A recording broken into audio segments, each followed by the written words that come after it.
Listen, I got a list of 3 people that I want to acknowledge in this video. Make sure you stick around to the end. I'll explain who, what, when, where, and of course, why. So, in the world of boxing, it's a bit fickle, so I got to give some credit. What up, Fight World? It's your boy Ego, and I'm back with some more boxing. Now, this is an Ego Thoughts video. File that into the Ego Thoughts video. On my channel, I'm a trendsetter. I'm a pioneer in this game. So I do what other people aren't doing. Y'all know that. If you've been following the channel for a while, you'll know that. And I like to do this it's humbling, and I want to talk about things that really aren't making headlines, but they should be making headlines. So I create the headline, if you will. And I want to take the time, and I had to make sure I made this video for you guys, but I want to make the time to identify some recent developments with 3 fighters, right? And you got to stick around to hear about each person and why I'm choosing that. Video probably won't be too long. The people in no particular order: Xander Zayas, Abdullah Mason, right? And Oshaki Foster. That is the 3 people that I want to acknowledge in this video. Starting with Xander Zayas. Kind of goes without saying. He's in a big fight with Jaron Boots Ennis, right? 23 years old, young, champion, and willing to clearly get in there with somebody that we as a public feel is one of the best in the world at 154, and just in the sport, Jaron Boots Ennis. The kid looks like he's training, having fun. He doesn't seem like the moment is too big. Xander has had a great 12 months. He was at the Super Bowl with his friend Bad Bunny, right? And he was part of that little halftime show or whatever. And then now he's in the biggest fight of his career, and he's looking really confident. So I got to give Xander a whole lot of credit. I got to give him a lot of credit. Boots has been kind of an urban legend in the sport of boxing. Not everybody has been willing to fight Boots. You have Virgil Ortiz even, right? The man, and this is what I hate about the sport of boxing. It would be so much better if all fighters kept it real. That's why on my channel, I don't care who's mad. I don't care who's happy. I don't care who's sad. That's not what I do this for. I do it to get it off my chest and get it out there in the world. And then I'm done with it. You know, it's like throwing a letter in the ocean or something. Once you did that, you're good. You've done it. You already released, you know, or dumping somebody's ashes in the ocean. You've done the process. So once I get these videos out, I'm good. Anywho, Virgil Ortiz, per his own lawsuit, wanted at least $7 million guaranteed to fight Boots Ennis. Somehow, some way, Xander Zayas at age 23 got a deal done with the same people, Boots and Eddie Hearn. So you do the math. And Xander, according to him, he said he took the deal that Virgil Ortiz wasn't willing to take, and that's how the fight got made. And Virgil's not even a champion. Like, he's not a real champion. He has like an interim belt or whatever. Xander Zayas has a real belt at 154, and it looks like everything went smooth, and now he's in this grandiose position because if he can knock off Boots, then, I mean, that'll be the best win of his career. So I got to respect that, and I feel like you guys should too. He doesn't seem bothered by the moment. I'm not saying he beats Boots because I favor Boots, but again, I don't care about that. I'm giving credit where credit's due. We'll see what he can do come fight night, but I got to give that a lot of credit, period. Next, we move on to Abdullah Mason. I got to give Abdullah Mason his props. For starters, he fought Sam Noakes And Sam Noakes had a knockout record. Like, he was like a knockout artist, undefeated. Abdullah Mason, after, a couple fights from getting dropped twice by a knockout puncher, went right back into the fire to fight Sam Noakes, another puncher. And I think Sam Noakes' character showed in the fight that he is actually a good fighter despite the loss. Like, Sam Noakes is giving a lot of guys problems if you don't come prepared and you're not willing to, have some give and take, which is what Abdullah Mason did. Now, Abdullah Mason is likely to fight in Cleveland, a hometown fight, against Joe Cordina.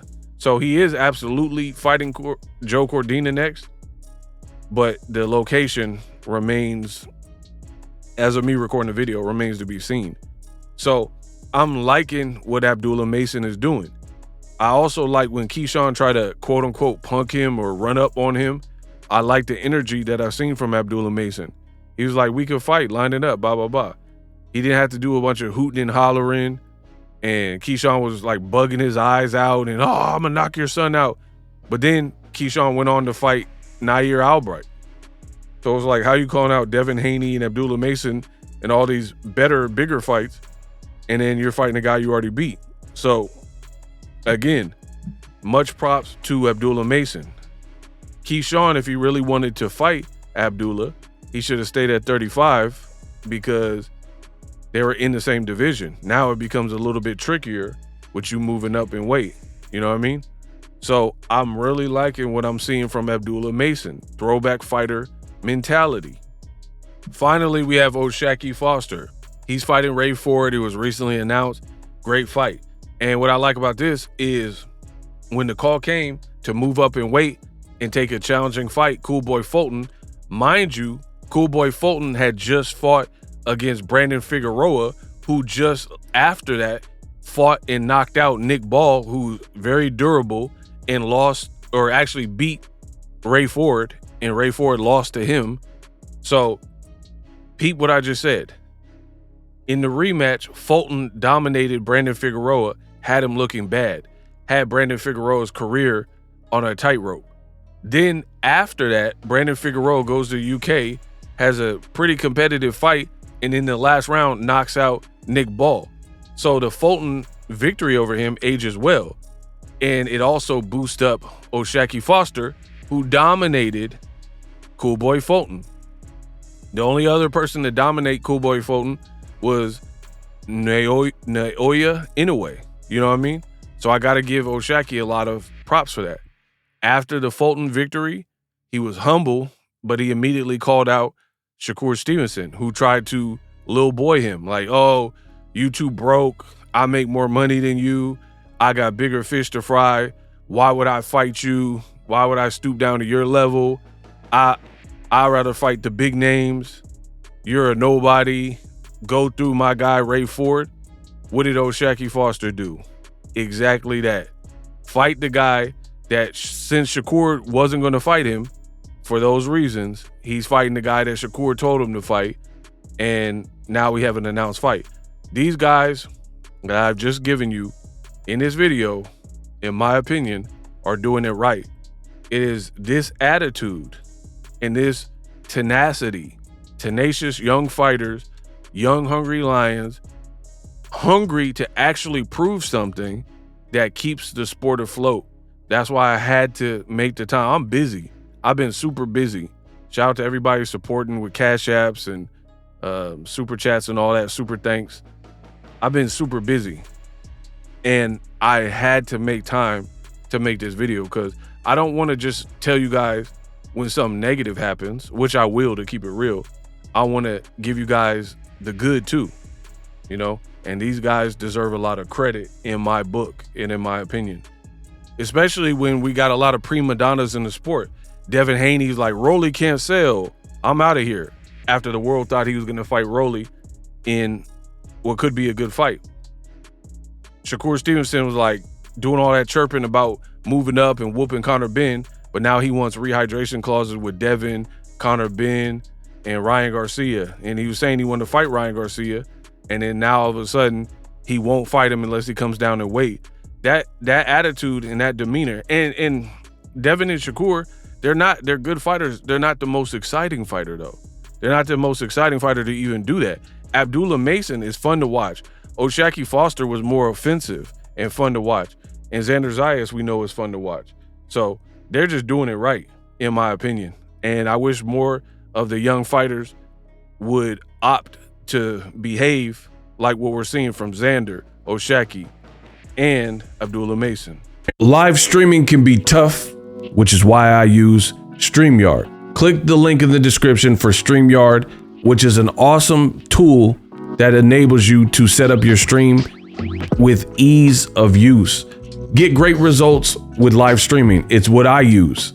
Stream to social media with ease with StreamYard. Live streaming is here to stay. Engage with your audience using StreamYard. Great way to reach out to your audience and connect. So you need a tool that can do that.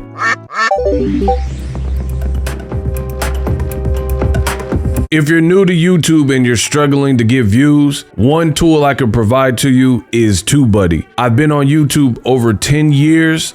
I use TubeBuddy daily to crank out videos just like this one that you're watching.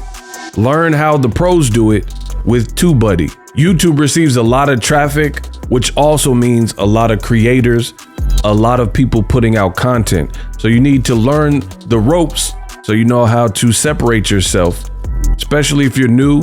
But even if you're a pro, use TubeBuddy. The link is in the description.